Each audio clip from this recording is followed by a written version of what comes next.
E agora, nesse momento, então, vamos falar um pouquinho, né, da vida de Santo Tomás de Aquino.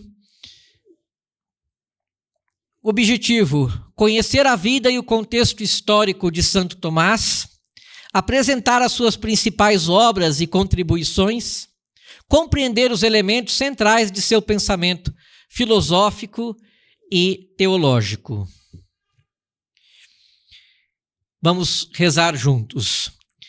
Deus eterno e todo-poderoso, que concedestes a Santo Tomás de Aquino sabedoria para compreender e ensinar os mistérios da fé, ajudai-nos por sua intercessão a buscar sempre a verdade com humildade e amor. Por Cristo nosso Senhor. Amém. Então, aqui um pouco sobre a vida de Santo Tomás de Aquino.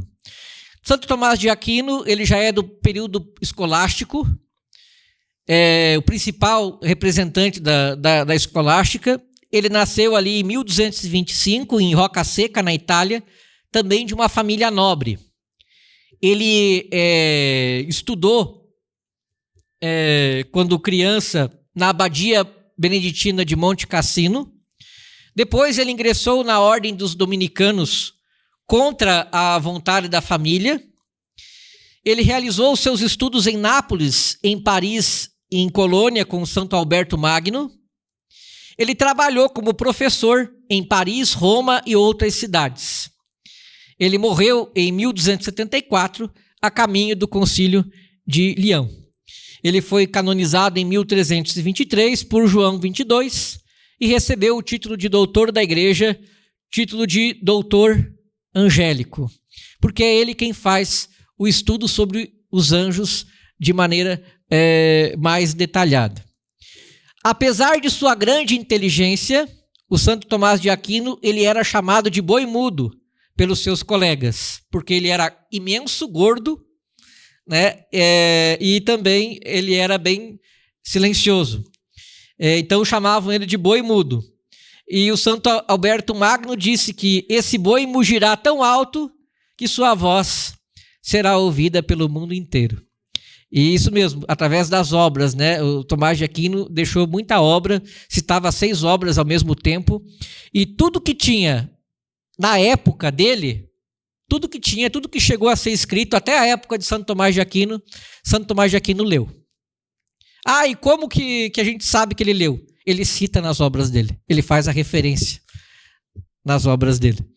Então, ele leu muito e as obras dele são muito bem fundamentadas. Bom, ele era professor universitário, né? No começo da universidade, né? Então, vocês podem imaginar. Suas principais obras. Bom, a sua principal obra, a sua obra mais famosa é a Suma Teológica. Tem aí 9 volumes. A tradução da Loyola tem 9 volumes, tem a tradução também, a primeira do Alexandre de Correia, que tem 11 volumes.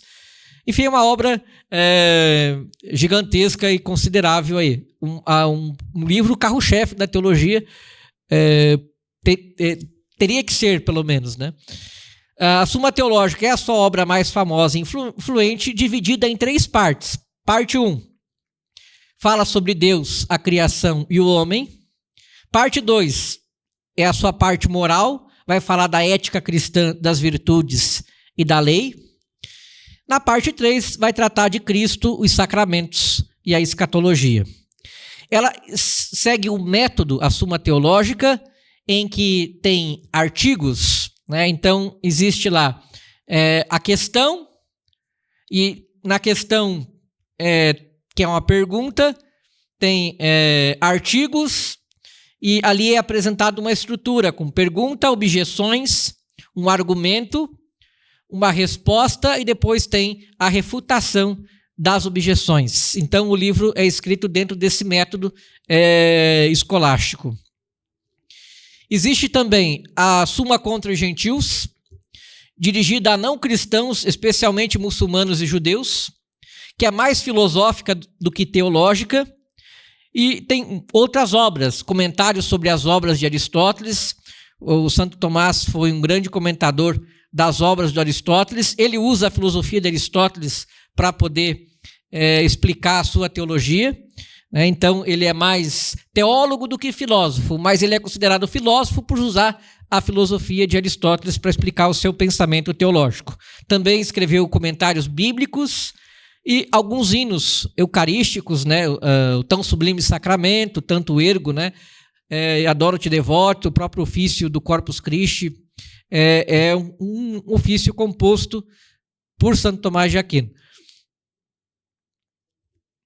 O seu pensamento filosófico teológico, né? Ele também trata da fé e da razão. Não há contradição entre fé e razão. A razão pode chegar a Deus pela natureza, a fé completa e o conhecimento revelado. A graça não destrói a natureza, mas a aperfeiçoa. Ele vai tratar também da existência de Deus, das 5 vias para provar racionalmente a existência de Deus. Na primeira via, vai tratar da questão do movimento, que é uma questão estudada na física e metafísica do Aristóteles, e que ele vai também trazer, né, que existe um motor imóvel que move todas as coisas e que não é movido por ninguém e que iniciou o movimento, né, que é Deus. E a causa eficiente, o ser necessário, os graus de perfeição, olhando os graus de perfeição e a ordem do universo. Então, partindo sempre da criação, olhando para a criação, você consegue compreender Deus. Porque como Deus a gente não vê, né, então é difícil de a gente acreditar. Então a gente não pode conhecer, estudar a causa que é Deus. Né? A ciência geralmente ela começa estudando a causa para depois descobrir os efeitos. A gente faz o processo contrário para poder conhecer Deus. A gente parte dos efeitos para poder chegar na causa. Pensamento filosófico teológico de Tomás, né? Então ali a antropologia, corpo e alma formam uma unidade. A alma ela é espiritual e também imortal. O ser humano busca a felicidade que só se realiza plenamente em Deus. A parte moral e ética, o bem é aquilo que realiza a natureza da coisa. Ele também vai falar das virtudes cardeais, da prudência, da justiça, da fortaleza, da temperança e também das virtudes teologais, da fé, da esperança e da caridade. A lei natural é também escrita no coração do homem. Ele vai falar também da cristologia e dos sacramentos, né? Jesus é verdadeiro Deus e verdadeiro homem. A Eucaristia ela é a presença real de Cristo, base para a teologia da transubstanciação. E a Eucaristia é o sacramento do amor. Significa amor que produz amor.